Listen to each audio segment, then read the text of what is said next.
So that's what it basically is. You take anything that is currently presently going on in your life that's affecting you and you don't like it, you want to change it. You may need to reparent some things, because the thing is, if you realize there's some things that you want to change but you don't know how, and you can't because you feel so stuck subconsciously, it's because you have some reparenting to do.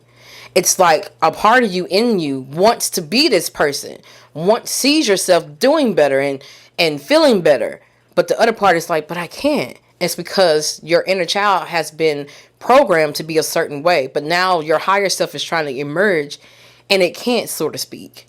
Excuse me, can I please talk to you for a minute?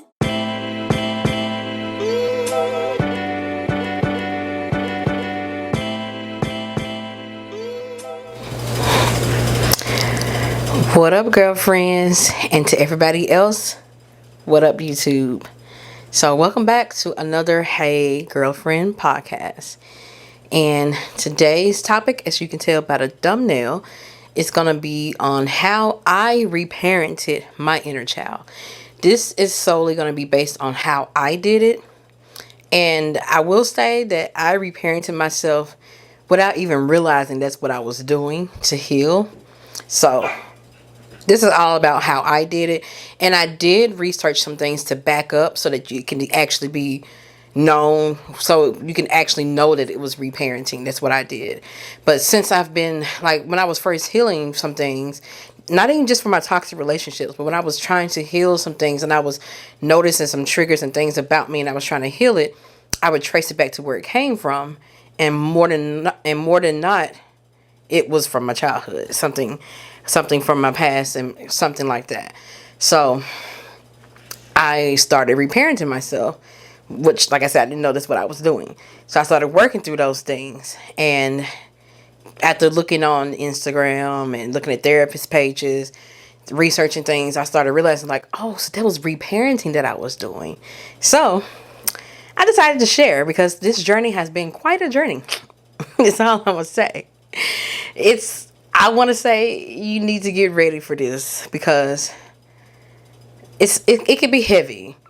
I've worked with some women that I coach about reparenting, and sometimes it's a little too heavy for them, because reparenting does mean you have to go back, but you're going back as yourself now.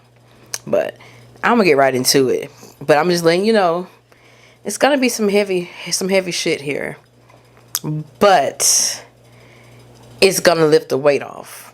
It's gonna be heavy, but still lift the weight off. So let's get into it. Let me first start by saying what reparenting means. So reparenting is basically, it's giving yourself what you did not receive in childhood from the original parents of caregivers. Reparenting involves learning to give your wounded inner child all the love, respect, and dignity they deserve when you were young. So that right there alone is heavy. This was picked over the healthy relationship after the toxic one. I think I'm still going to do that. There's the survey results here.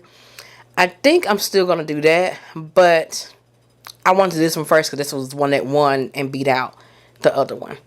But this is some heavy stuff, so I just want y'all to be prepared. I keep saying it, I know. Let's just get into it.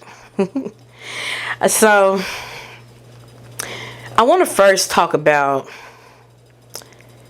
how you know you may need reparenting, because honestly, I didn't know that I had a chaotic home until I began to heal some things, especially after my second toxic relationship.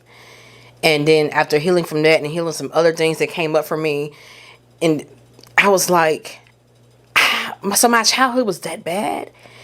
And when I look back on it now with my higher self, I'm like, yeah, it was. And so some of the things I'm going to name, I had to say that disclaimer first, because some of the things I'm about to name, it's like, if you had a chaotic childhood, but a lot of us don't realize that our childhood was somewhat chaotic. We don't realize that we're traumatized. We don't realize that something is hurting us, and you won't realize it until you're actually triggered. So let me just tell you some of the ways that you can recognize that you may need to do some reparenting. So First thing up is you grew up in a chaotic home. And this list I'm actually getting from the cozy.co. Yeah. Because I honestly didn't know what signs to say. I just was like, if you feel like, well, you know what? Let me tell you this. So I'm going to read the signs.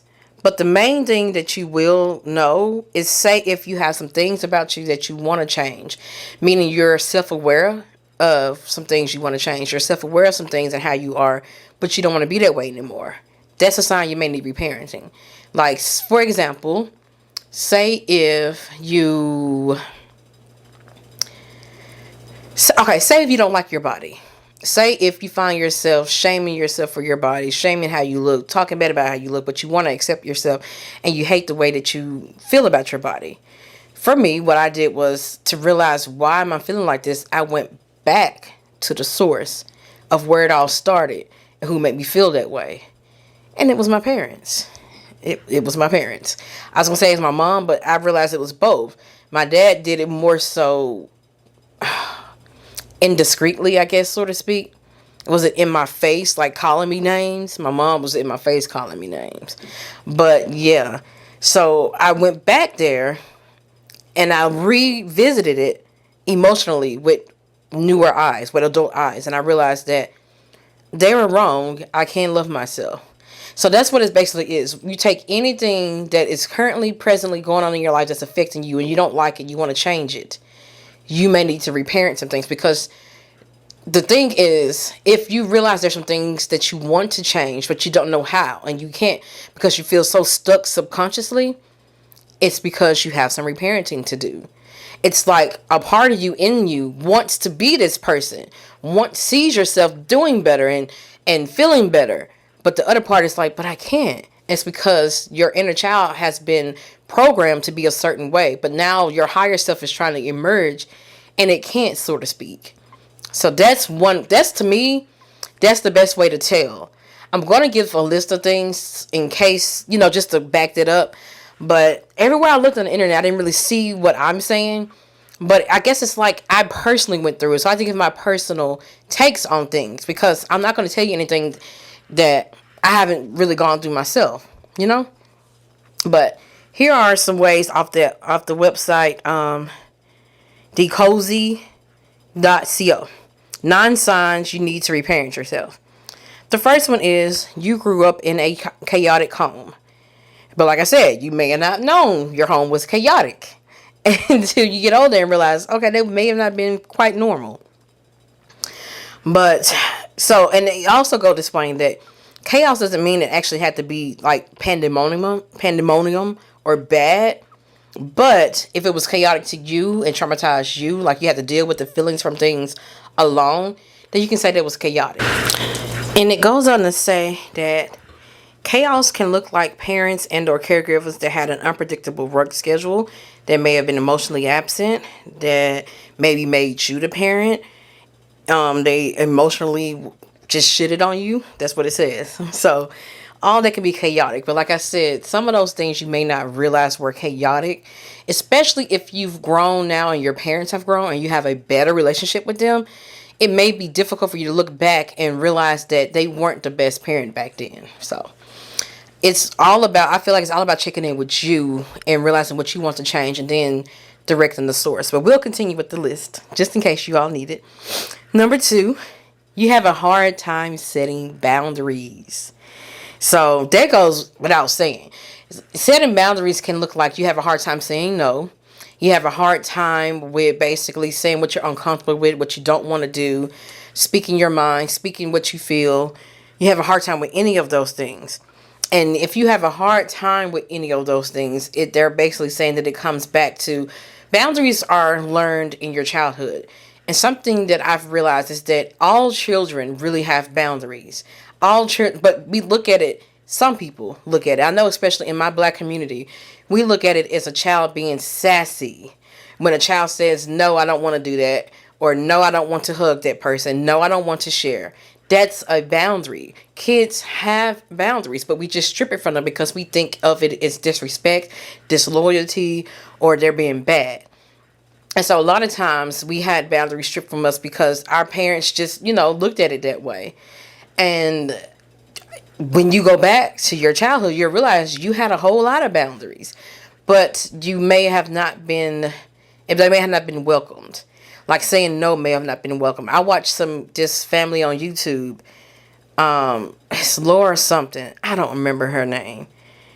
If I remember it, I'll put it up right here. But I love her gentle parenting. And basically, one time she asked her son, "Can I have some?" He was like, "No." She's like, "Okay." But no, let it been another parent or my parents, they would have their little feelings hurt.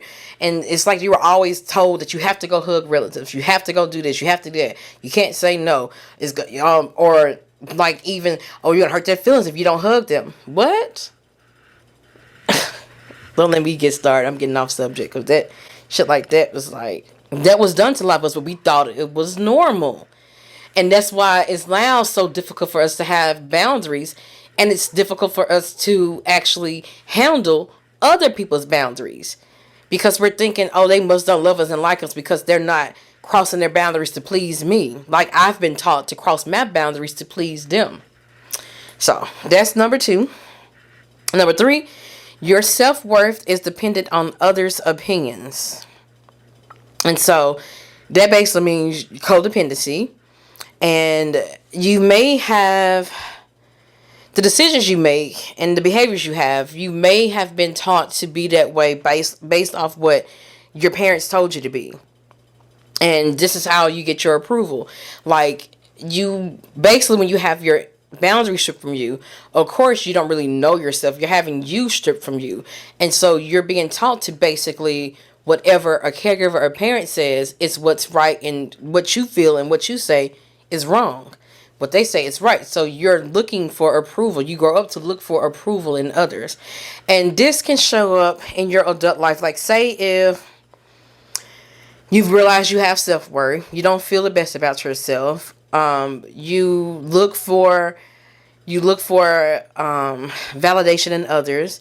This could be even in the form of you looking for validation on social media, on how many likes you get, on how many comments you get, on how many people actually say that you're pretty, or say that you look good, or say anything nice about you. If they don't say anything nice about you, you feel like something's wrong with you because you have not given yourself what you need, and you have, but you don't feel like it's enough without that outside approval to verify like what you feel is right.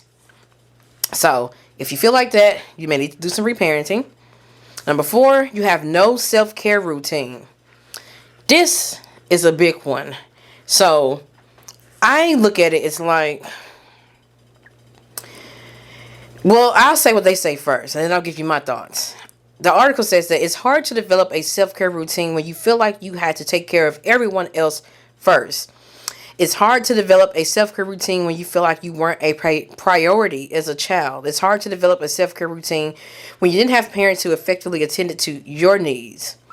And so it goes on to say that, self-care can be like, bubble baths, face masks, but that's not really self-care. It's basically living your life in such a way that those things are niceties, not lifesavers.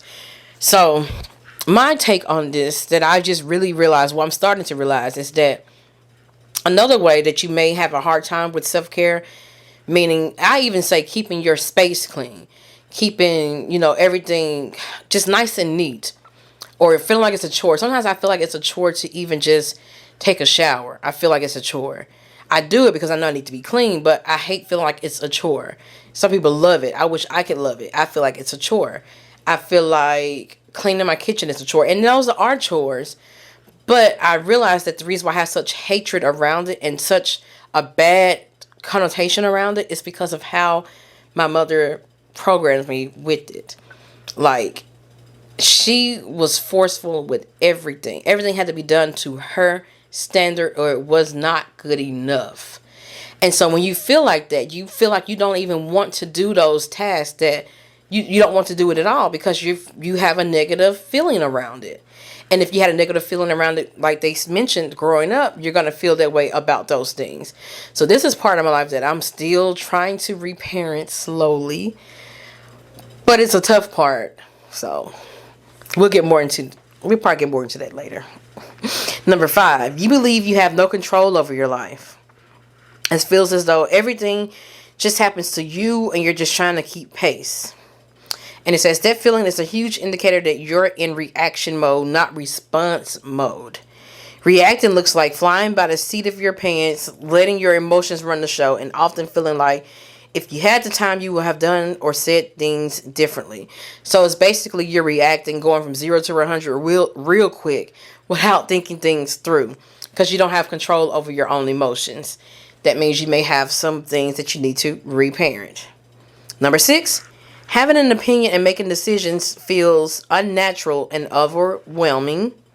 I'm just going to go right through these. Number 7, you struggle with strong negative self-talk and self-sabotage. Number 8, you have trust issues. We know what those are. Number 9, you keep running into the same types of unhealthy relationships. And that's it. So, that's a pretty good list. And if you have any of those things happening, or any of the things that I said, like you have a part of your life that you feel like you want to change, but you're having a hard time, reparenting. So, and I would say that you may have the question may come up, because I know it did from a lot of women I coach. It's like, so when do I reparent? Do I just do it every day when stuff comes up? I would say keep a journal. And when stuff come up, for me, my journal is in my head. I'm not going to lie. I'm a Pisces, and I think things through all the time. I grow every day. I'm always going back in my mind, developing things and trying to make sense of them. So you can keep a journal of what happened that day, how you reacted, how you felt, what's your response. And then if you don't like your response or you want to be better there, go back to your childhood and see if it started anywhere in your childhood. That's how you would do that. So I would say you can do it every day, but you may not have to. Definitely whenever a trigger arises, whenever a feeling arises, whenever you get this feeling, sometimes you'll get this feeling and you're like, what's that feeling? Like you'll feel weird, you'll feel anxious, whatever it is. Go back and figure out where it's coming from. So I would say daily, but it may not be as intensive daily. And so I want to get into, before I get into how I reparented myself, I'm going to tell you a little bit about my upbringing, just a little bit as I go into it. So you can get like an understanding of why I reparented the way that I did. And why you would reparent the way you did. Because you're probably going to have to go back into some things in your childhood and piece some stuff together. So, for me, in the short, I do remember some good things from my childhood. I wouldn't say that it was all bad. I do remember in the very, very beginning having some good times. But it seemed like as my parents' relationship got worse, their relationship with their children got worse. As the marriage went on, and I realized that I guess things got bad between them, so they took it out on us, or my mom took it out on me. Because I can say now that my parents have been divorced for years, since I was like 13. I'm 36 now. Parents been divorced. My mom is totally, totally different now. She still has some of her ways and her mindset, but she's older. I expect her mindset to be an older mindset. But she is totally, totally different. So I know for a fact that it was to do with her being married to someone like my father and being in the relationship they were in. I don't have a relationship with my father at all. So, but back then, growing up, I did. We were close. He made it seem like she was the bad guy growing up and he was the good guy. But, and then I think that affected how my mom treated me, because she was very verbally abusive to me and my sisters. Very. Talked about very badly. I was never hardly validated at all. Only just criticized. And I faced a lot of criticism about the way I look, the way I do things, if it wasn't good enough. And so a lot of that went on. I was emotional. I was very emotional. And my parents weren't emotionally equipped to deal with it. So to them, I was a crybaby or too sensitive. When really, I just had big emotions they couldn't handle. And I had to reparent that part. So that's just a gist of what I went through as a child. And I'm going to tell you how I developed to become the adult that I am. Now, I will say some of your triggers and traumas, they don't really go away. You just learn how to better deal with them. And this is what reparenting is going to do. So I'm going to get into how I reparent it now and how you can do it as well. So the first thing that I had to do, that you will have to do, is take the title from your parents. Meaning, don't look at them as a mother. Don't look at them as a father. If it was your grandparents, don't look at them as your grandmother or grandfather, aunt, uncle, whoever your caregivers was. Take their title away. And look at them solely as the people that they are. It even helps if you can get some information about their past. You may can ask them, or you may can ask another relative to get an understanding. And what this does is, like, for me, it helped to get a better understanding of my parents as actual people, so that I can make sense of why they had to treat me the way that they did. It's not to excuse it, but to start to first understand it can help you to develop more into how you should have been reparented and how to reparent yourself and be different. So do that first. Like, just take their titles away and just solely focus on them as the people, as the person. And another thing I did that helped, like I stated, I thought of a lot of not only the bad times, but the good times. Meaning that I realized that my parents were actually trying to do the best that they could do. I'm realizing that if I had some good times, like some, it actually means that they were trying to show up and they actually did love me. And I just want to, for a quick break right here, I want to say that you can do this with your parents. And I think that's what happens in toxic relationships we get into, or relationships we get into. We look at it as like, well, it's not always bad, so it must mean they kind of love me. So that's where those two come together. But what I'm saying to do with your parents, don't do in relationships. Like, oh, well, sometimes it's good. No. But now you understand why you do that and why I did that. But I look back on it, because when you're doing this reparenting, it can be heart-wrenching, because a lot of things are coming up that you really thought were normal, and now you're kicking yourself because you like, I thought I had a normal childhood, I thought things were good, and now I'm sad because it wasn't what I thought it was. So what helped for me is to look at and realize that, there were some good times, and you can name them. Actually write them out or name them. Like, I remember a lot of good memories. I did. And that helped to realize that my parents were really trying to do the best they could. Some other things is what I did. Now this one, it may be controversial, but I'm going to say it. Because like I said, this is what helped me. And yeah. I was going to say something else, but let me just get right into it. So, after I made peace with how my parents were, I stopped forcing myself to forgive my dad and not hate him. And let me explain. So, I hate the person that he is, although I understood why he is the way that he is. I understood it wasn't his fault, how he acted and how he is. But,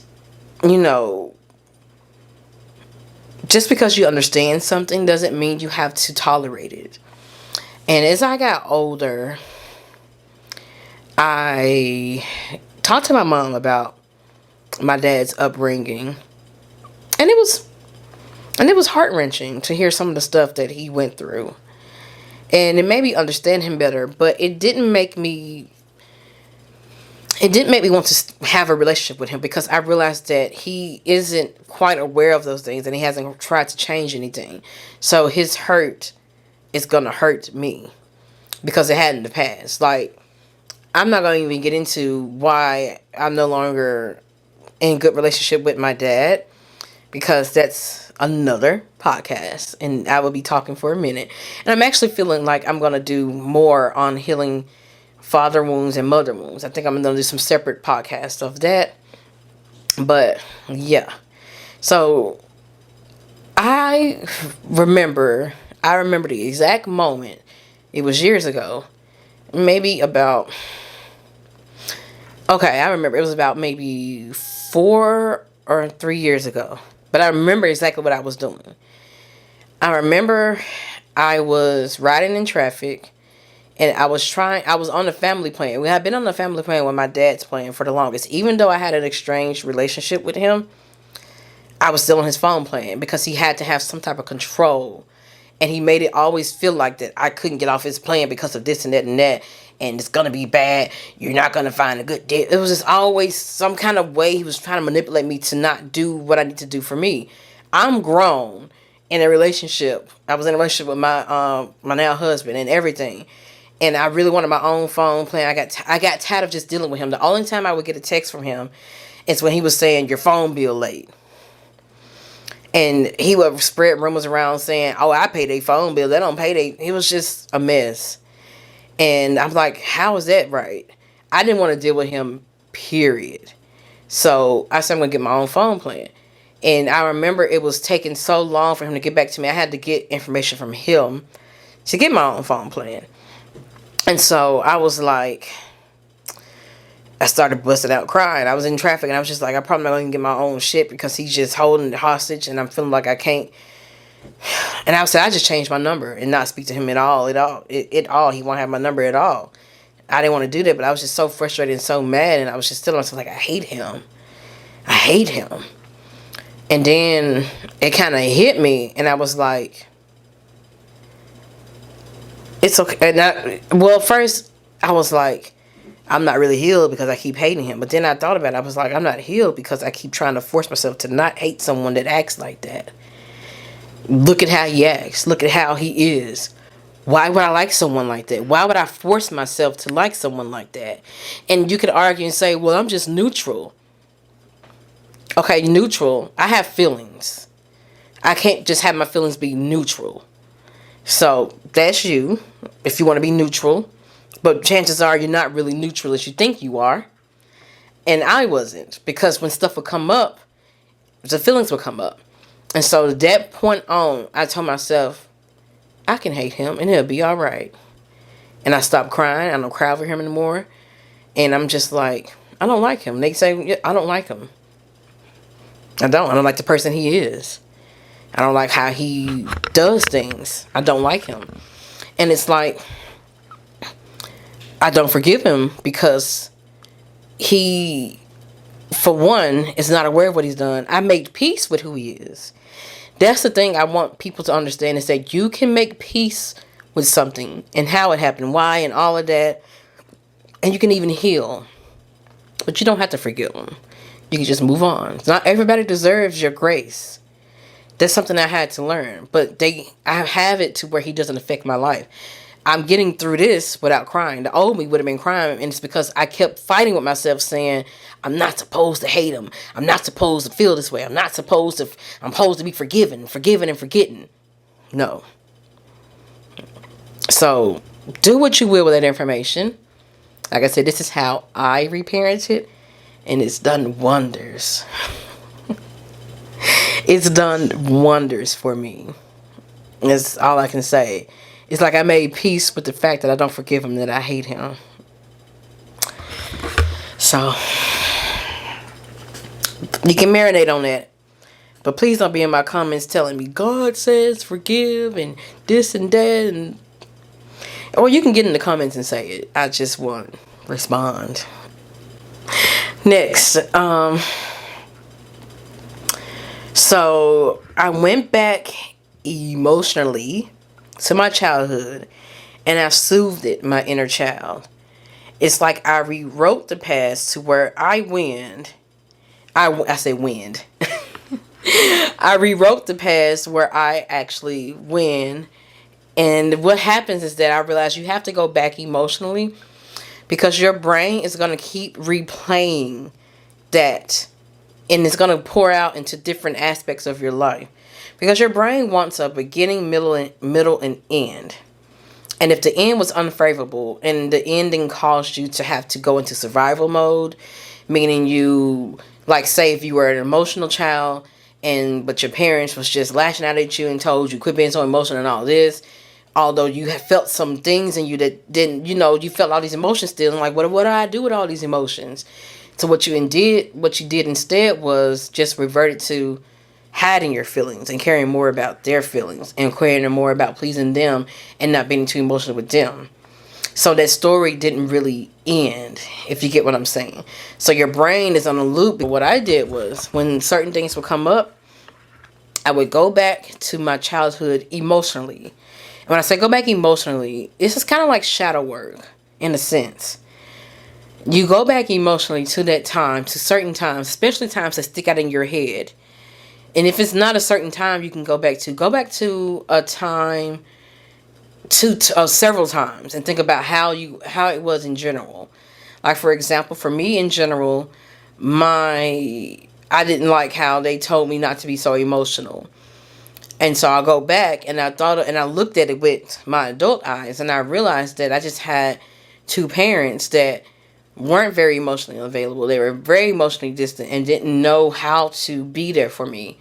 They didn't even know how to say I love you. Like, I never heard I love you from my mom. Never got a hug from my mom.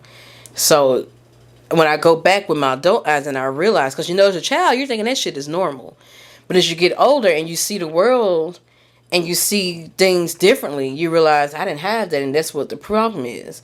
So you go back emotionally and you realize, like, it's almost like your inner child is coming out saying, that wasn't right. You were wrong. So since my adult self is here now, I'm going to go to her for comfort. So it's like you're meeting your inner child and you two are coming together and connecting.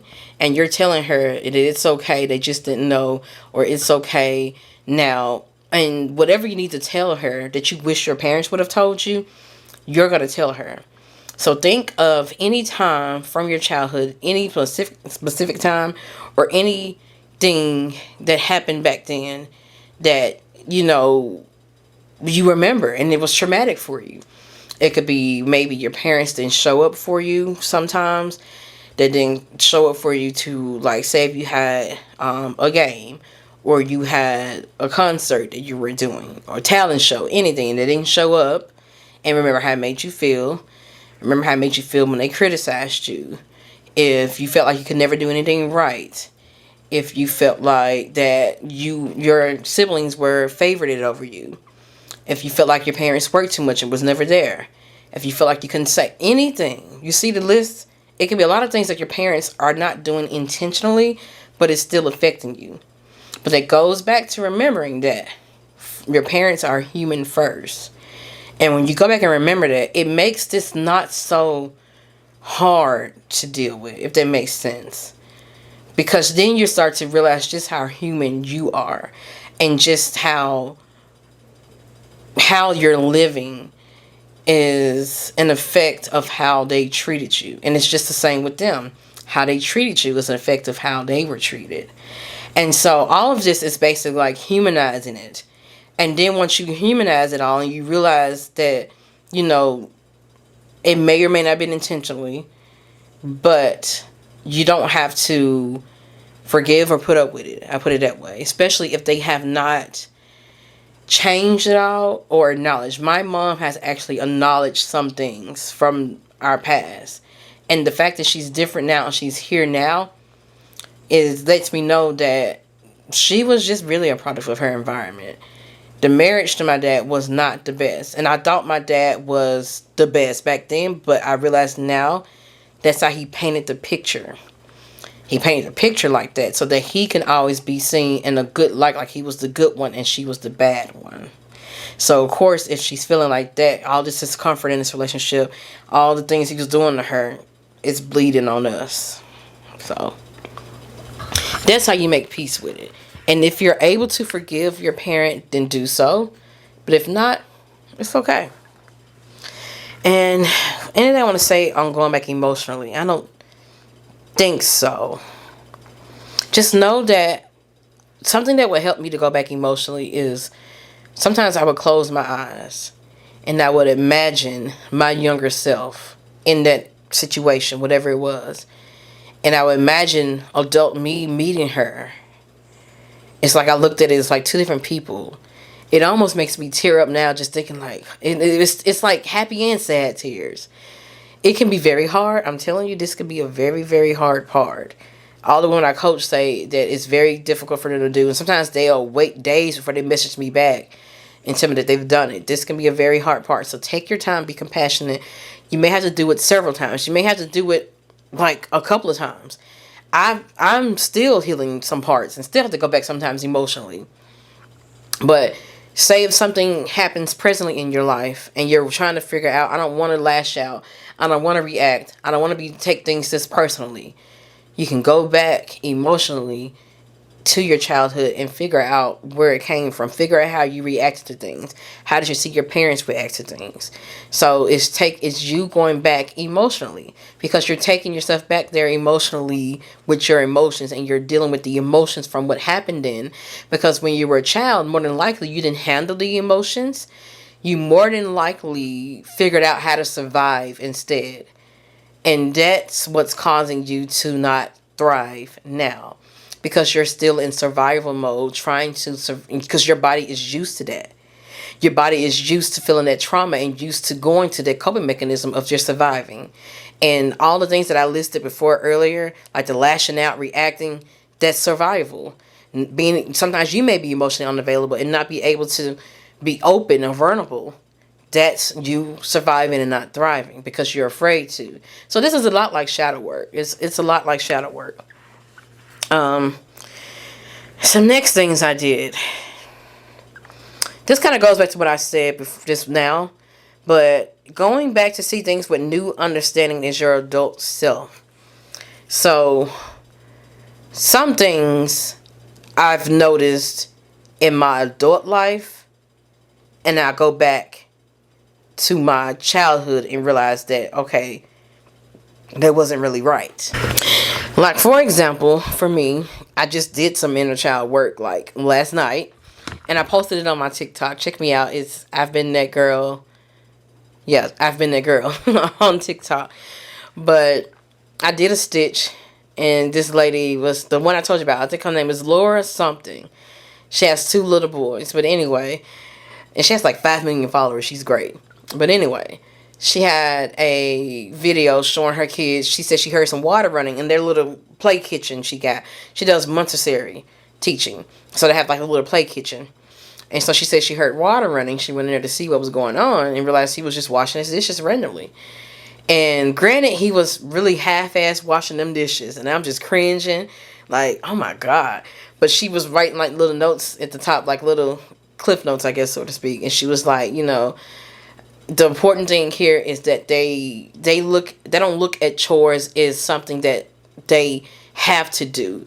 They like to do them and they will gladly do it on their own. I don't have to make them or force them or tell them to do it. He just got up and did it himself because he wants his space to be clean. He likes keeping his space nice and tidy.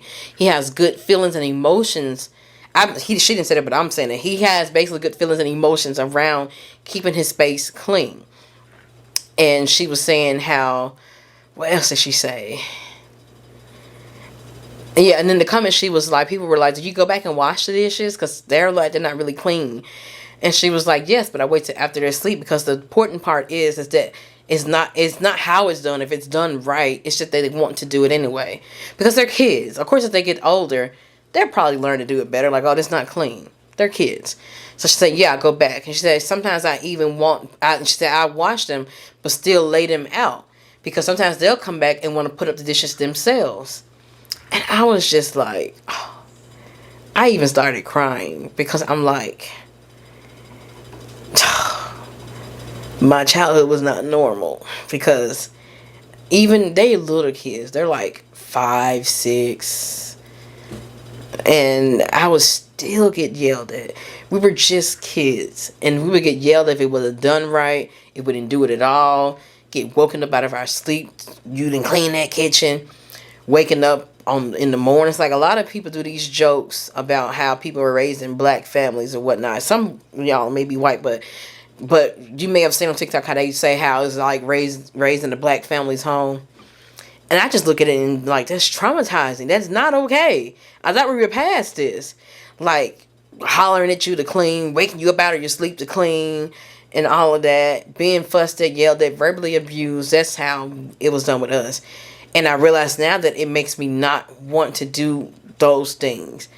I procrastinate. I have like a bad feeling around it. I don't want to do it.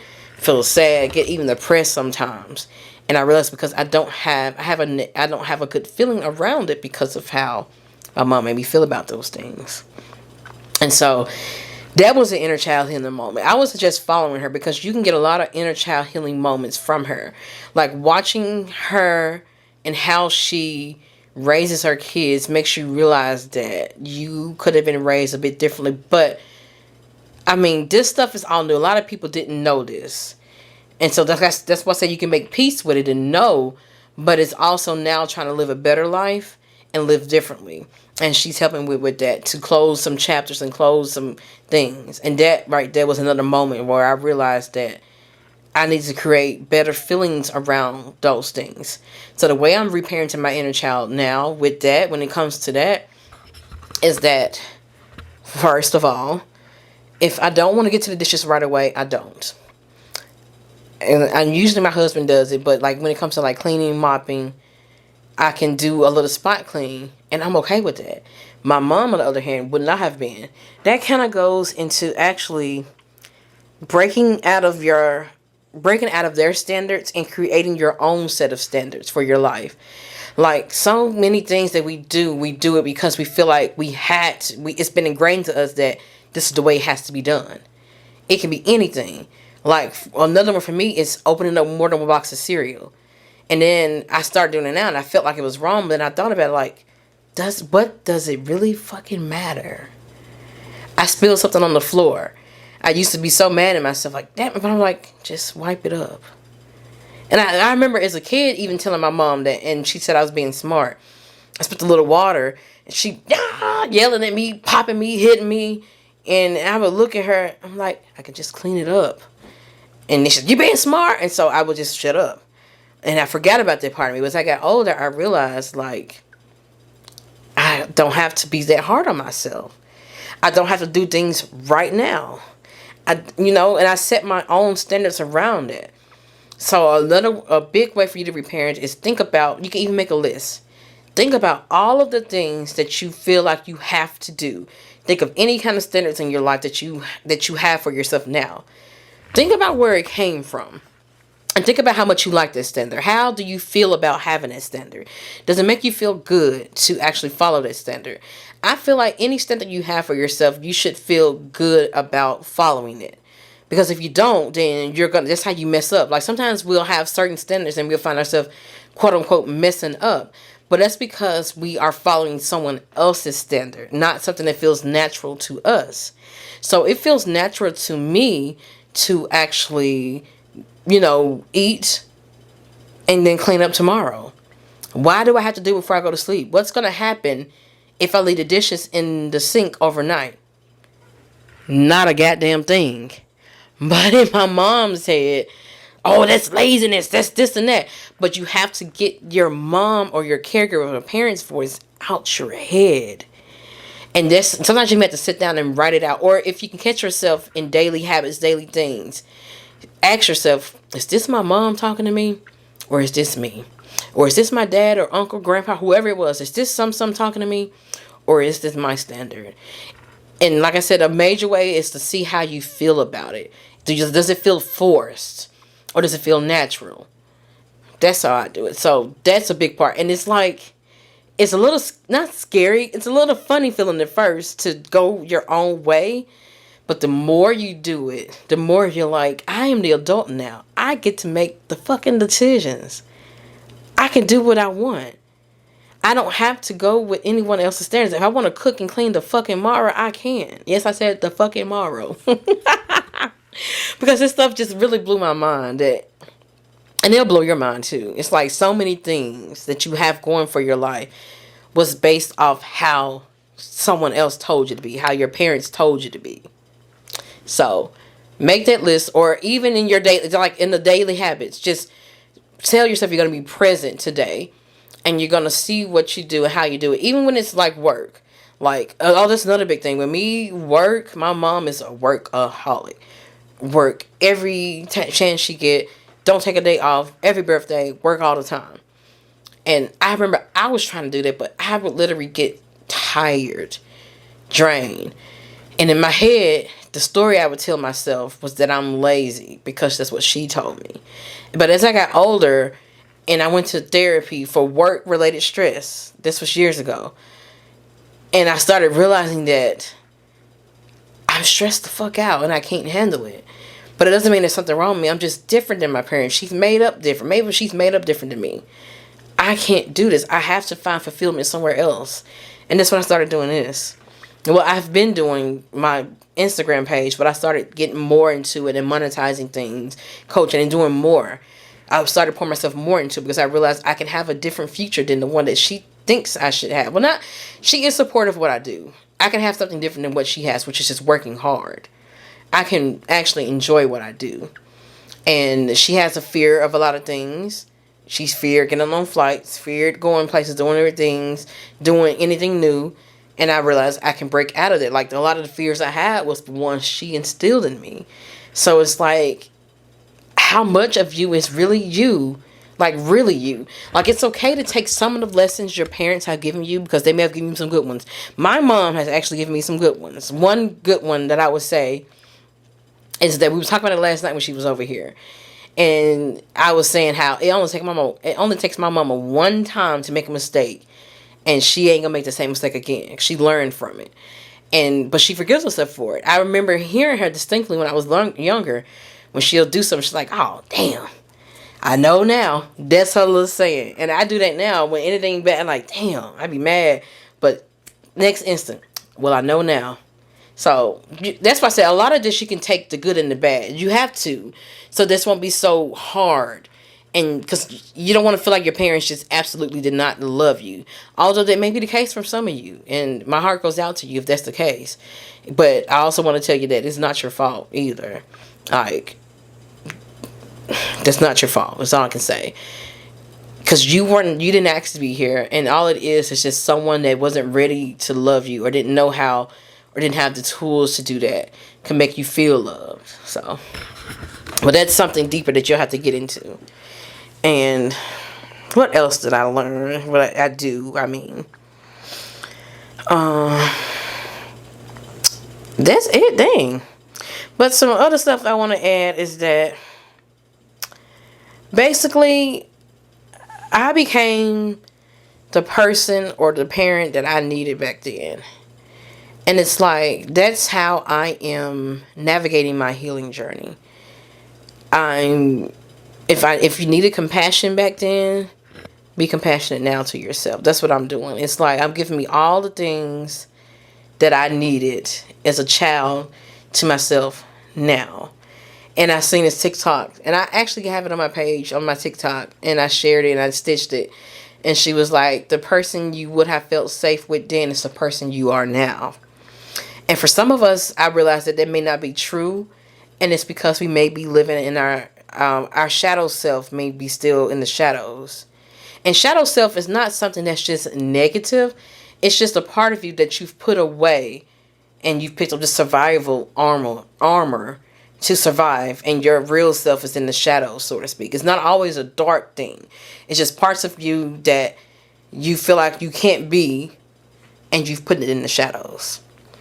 Like, even with my self-esteem, I've had low self-esteem because I felt like that I couldn't thrive. I was scared I was going to be bullied by everybody. Like, my mom bullied me. In high school, bullied me. It's like I couldn't get away from being bullied. And so, yeah, my self-esteem suffered from it. Because I'm thinking, and I kept it hidden even as I got older. Because for a long time, if you're an OG on my I've Been That Girl page, it was just tweets and memes. That's it. I ain't showing my face. Because I was scared. And I thought I was doing a lot with that. But as time moved on, I started slowly coming out, and y'all just welcomed me with open arms. I say it all the time. Y'all helped me. Y'all say I'm helping you, but that's what I love this about this community. We're helping each other. Y'all are making me feel seen. Because I felt alone a long time. Didn't like myself for a long time. But y'all are pouring all this love into me. And it's like, there are some nice people. It's not just high school bullies and my mom bullying me. There's actually some people that fuck with me. So should I say. But that's what it's all about. It's about looking at life with new eyes. And it's like having the parent that you needed and being there. Things where it's like whatever you feel in your life you need and you need to go back to it and dig it up, figure it out emotionally, and then it's like you're using your higher self, adult self, to work through that, and then you're implementing it in your current present life, and you're just becoming a new person. And new person, but it's almost like who you've always been, but it's just been in the shadows, and you're bringing her or him out now, basically. So, and it takes time, but there's this tweet I saw from this girl. Said her therapist, she was like going to therapy like, oh, I feel like I'm always healing, I'm tired, I'm this and that, when is it gonna end? And the therapist told her, therapy is like you walking up a winding staircase that just goes around and around. She said, but it's going up as you go around. Like it's like winding up and you going up higher and higher. So she said every time you come around, you're at a different position. You're not at the lower position as you was before, but you're still on that winding staircase. You're just at a different level and you're healed better. It didn't like me doing. My camera didn't like me doing that. But you're at a different level, and you're coming out with new tools. Like I can say that it's some things that comes up for me, and I handle it, and then I'm back to it because it's like once you've healed, you got new tools, and you know what to do. You know how to work through it. You know what it is. You know how to manage it now. It's one thing to be self-aware. It's another thing to actually know how to manage what you're self-aware of and how to deal with it. So that's all it really is. I'm going to see if I got any other notes. Anything else I want to say. So the main thing I want to end with is that it's basically just living your own life how you want. If that makes sense. I don't say living your own life how you want, but it's like just getting rid of what you don't need from your childhood and implementing things that you did need. That's what it's about. And whatever it is you need, the compassion or more than know that you can give it to yourself, because you can look at it as like this is what they should have been doing, but since they couldn't, I'm not gonna say they didn't, maybe they couldn't for whatever reason, they could not, they weren't able to. Because when you say they didn't, it's like you're taking it as a hit on your self-worth. Like I wasn't worthy enough to my parents.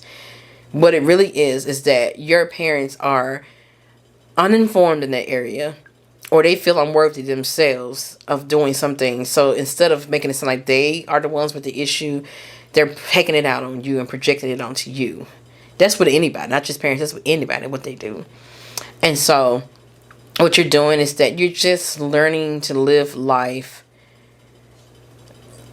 by reparenting yourself and by nurturing yourself the way you need it. Compassion, being compassionate towards yourself how you need it. Giving yourself all the things you needed. If you needed to hear I love you, tell yourself I love you in the mirror. For me, I want to end, and yeah, I guess I want to end with some stuff that I do for myself daily that I needed growing up. I'm always being so forgiving to myself. I'm always so understanding and compassionate to myself. Every little thing I do, anything that I may feel like it's wrong, I'm so compassionate to myself. And I love it. It's become a habit because I didn't have that. So I'm giving it to myself. Like I'm giving to myself the understanding, compassion. And it's like me being emotionally supportive to myself. I'm always complimenting myself on my looks, my body, that I'm perfect the way I am. My clothes, how they look on me, how I feel in them. I feel pretty in them. It was always a hassle going shopping. I enjoy shopping now because I made myself enjoy it now. Because I hated going shopping with my mom because she would always comment on my body. Dang, how much bigger you gonna get? And this and that. It was always hell. But I've made it better now. And I follow a lot of pages of women that look like me, that are plus size like me, and that dress like how I want to dress. And I've just learned to put the fun back in it. And I put the fun back into my chores and what I do. I cut a little music on. Or I clean a little bit and stop. And I clean tomorrow. Or I spot clean and then deep clean another day. Or I wash the dishes the next day. Like, all that, I'm just being more forgiving of myself. I'm setting my own standards. I'm doing things my way. What I would have wanted and needed. And yeah, those are the main things that I do for myself daily to repair myself. And it's like you get in the habit. Once you break out of the old habit and you get into the new habit of how this is repairing yourself, it becomes a lot easier and it feels more natural. It feels like this is how it's supposed to be. You don't feel so, oh, I cannot do that. I get in trouble. You're not getting in trouble no more for anything. So, I like this one. I like all of them, but I always said it. I like this one a lot. And I hope you got some helpful information. If you would like to do some more reparenting, or you like to speak with someone, like speak with me, I do one-on-one mindset and intuitive coaching. One-on-one mindset and intuitive coaching is basically where I'm going to help you to change your mindset around some things that may be preventing you from moving forward and you're stuck. Like sometimes it can be that you know what you're supposed to do, you know what you want to do, but your mindset is stuck subconsciously on something. And it's usually because you need some reparenting. So I help you with that. And intuitiveness come into where it's almost like I can put two and two together for you. And if I hear you say something about how you presently act, I'll say, so how did your mom treat you about this? How did your dad, who else in your life made you feel this way? Things like that.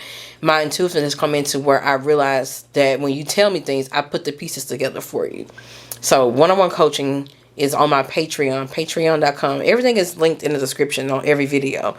It's on my patreon.com/AfBeenThatGirl. And I do bonus podcasts too. And the bonus podcast is just basically to where anything sporadically comes up and I want to talk about it, I'm going to get on my voice memos, record it, and upload it. Like I may have some more content to come up that I come up with on reparenting your inner child, and I may want to say it. It'll be on my Patreon. All the extra bonus stuff is on there. And I have hundreds of podcasts on there already because I've been doing this for over a year. And coaching is on there as well. And I'm thinking about starting a live Q&A on there to where I'll go live, where it's only for my Patreon members. And you can ask me any questions, anything you need help with. And it's for everyone on there. I have different levels. So it'll be for everyone on there, whether you're in the $5 tier or the $80 tier. $80 for coaching call. So once you get in there, you'll see all the information. But that's all I got for this podcast episode, girlfriends, and to everybody else. Peace out.